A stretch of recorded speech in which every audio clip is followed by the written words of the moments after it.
Le saviez-vous? En France, la consommation de gaz est à peu près équivalente à la consommation d'électricité. Qu'il soit particulier, PME ou industriel, pas moins de 11 millions de clients utilisent le gaz chaque jour pour cuisiner, se chauffer et même pour se déplacer.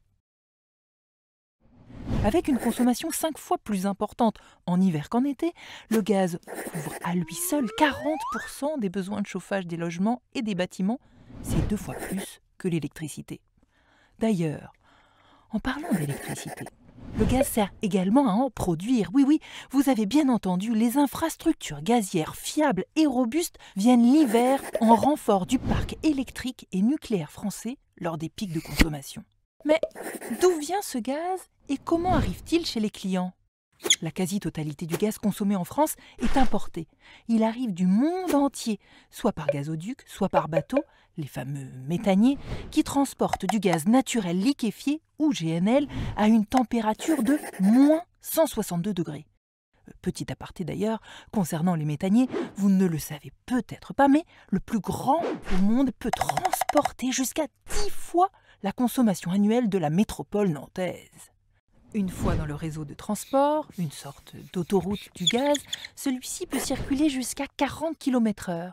Ensuite, pour pouvoir progresser dans les 38 000 km de ce réseau, le gaz est recomprimé.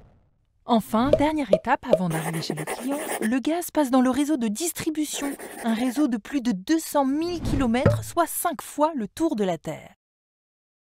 J'allais oublier un point important, le stockage. Les sites de stockage sont directement reliés au réseau de transport. Et, petite particularité française liée à sa géologie, le gaz est stocké sous terre.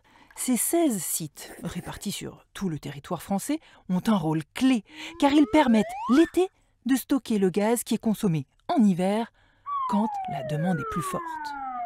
Dans le bâtiment, la place du gaz est prépondérante. Une maison sur 3, un appartement sur 2 et près de la moitié des bâtiments tertiaires sont chauffés au gaz. Il est aujourd'hui consommé à plus de 60% par des clients particuliers ou des PME, 30% par des clients industriels et 10% pour produire de l'électricité. Et avec toujours plus de gaz vert injecté dans les réseaux, son rôle est renforcé. Et oui, aujourd'hui, le gaz n'est plus exclusivement importé. Depuis 2013, du gaz renouvelable est produit en France principalement par des agriculteurs.